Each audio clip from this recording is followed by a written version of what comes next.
So in a quick review, you can use Qigong to become a better athlete, but it's not that you can only do Qigong to be a better athlete. It's really just part of the puzzle that builds a strong foundation. It's not. The second thing is you can use Qigong to optimize recovery so that you are getting the most from your workouts. And then you can also do Qigong to supplement your skill training or your coordination training. And so you can pick Qigong exercises that are similar to your skill so that you are building those neurological connections and building efficiency in movements. And then lastly, you can use Qigong to optimize your brain so that you're in a good mental state, either by being in the moment or by amping yourself up or by calming yourself down, depending on what neurological state you're most effective at. So I wanted to talk to you guys today about using Qigong to optimize human performance. So the first myth that you need to realize is that Qigong is part of the picture, it's not the whole picture. So Qigong, I want you to think of it as a foundation which you build upon, and the stronger your foundation, the higher you can build. And that's basically how you use it with human performance. If you're just practicing Qigong, you'll just get good at Qigong. But think about it as a building block. And so the building blocks of human performance are basically like, are you getting the right food in? Are you getting the right recovery? And are you training in the right way? And if you are doing all those things, then you will be getting stronger and reaching your peak of potential. And so Qigong is something you can add in there that can help you with your recovery and can help you with optimizing your training. And so there's two things that we need to think about when we're thinking about getting stronger or performing. One is growing the muscle, and then two is building the neurological connection to optimize a movement. So let's just talk about growing a muscle. So in order for the muscle to grow, it needs to get a signal of failure. And it can be either failure from heavy or failure from a lot of repetition. But it has to fatigue, and that fatigue signal will cause the muscle to grow, or send a signal for it to grow. The next step of that, after it gets the signal, is it has to have the correct nutrients and the correct rest in order to grow. So if you're working out to failure, but you're not getting enough protein, or you're not sleeping or recovering, then you are not going to see the gains. You're not going to see the benefits of all your labor. And so step number one, if that's your goal, is you can use Qigong to optimize your recovery. So you have this parasympathetic rest and digest, which is typically where we want to be when we're recovering. And if your nervous system doesn't switch into that state, then you will not see all the benefits of your labors. So for example, if you work out and then you have to jump and go to work and be active and stressful from work, you won't see as much benefits. You won't recover as much as you could. So you can use Qigong directly after a workout to improve recovery. If you find that your recovery is limiting you, it's not that you're not getting enough nutrition, it's not that you're not working out hard enough, it's that you're not getting enough sleep, you're not getting enough recovery, you're just sore all the time. Do your Qigong after your workout. All right, let's talk about the next thing. The next thing is building neurological efficiency. And so as you're training to do something, you're training to learn a skill. And so that skill could be lifting weights, that skill could be throwing a punch, that skill could be badminton, it could be anything, but you're training your nervous system. The big takeaway here is that there's not a lot of transfer between exercises. So for example, if you do a lot of speed drills, like speed ladders or like little hurdles and stuff, if that's not something that you do in your sport, it doesn't transfer. I'm not saying that it won't be helpful, it just is less helpful. So another way of thinking about it is exercises and training that look like the skill are going to have better transfer than doing exercises that don't look like the skill. So let's look at the squat.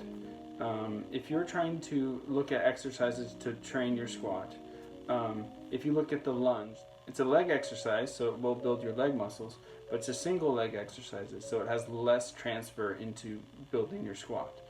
An exercise that could be more effective would be doing like a half squat, or a box squat, or hang clean, right? Things that use 2 legs that have an explosion off of that, or a banded squat. Those things would train the skill of a squat. So when you look at Qigong, Qigong exercises that look like what you're trying to train for would be more effective at building neurological connections than Qigong exercises that don't look like the exercise that you're training for. So for example, if you're throwing and using one arm, doing a Qigong exercise that has a twist to it would be more effective than doing a double Qigong exercise. If I was going to throw a ball and I wanted to do a Qigong motion that would help throw the ball, I would do a twisting motion with the arm, and I would also have a leg stance that was similar. So rather than doing a forward motion with a twist, you're going to be wanting to think about it more of a twist this way with a push through this way from the side position, because that's how you're throwing the ball. And when you're doing this slowly, and you're doing this with your breathing, you're relaxing all your joints, and you're trying to take the muscles that are not necessary out of the picture. You're also coordinating your breathing with this, and you're doing a visualization. So, of course, you want to be doing your training and your practicing, and you want that to look as similar as possible to the activity that you're doing to get the most transfer from training into the activity. But, of course, you don't want to overhurt yourself, and you don't want to overtrain, so you then can use Qigong to, again, stimulate those neurological connections and build movement efficiency.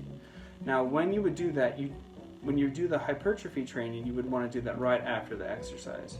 But with neurological training, you want to do it as frequently as possible. So you would have your training session, and then I wouldn't recommend doing Qigong right afterwards. Rest, recover, but then do Qigong later in the evening. Do Qigong in the morning. With any sort of training program, the more frequency that you could revisit it, the better. So you might even do a 10-minute Qigong session in the morning to warm up, do your training, and then do another 10-minute at lunch, and then a 10-minute before you go to bed. So you're just rebuilding those neurological connections in a safe way, but without overtraining. So that's how you would use Qigong to build coordination. You would do it more frequently, and you would pick exercises that would look similar to your skill or sport, and you would be focusing on efficiency of movement, relaxing all your joints, correct posture, and picking exercises that look, again, like your skill. The last thing when we look at neurological training is the mental aspect. And so what you can often see with athletes at high levels is that they could be really good in a stressful situation, or they can fall apart in a stressful situation. And so by using Qigong, you can build that mental efficiency. There's 2 things that you can focus on when you're trying to look at using Qigong to build mental efficiency. One is being present in the moment, right? So if you're trying to throw a ball, if you're trying to fight an opponent, worrying about other things is not effective. So using Qigong to bring yourself into the present can make you more effective.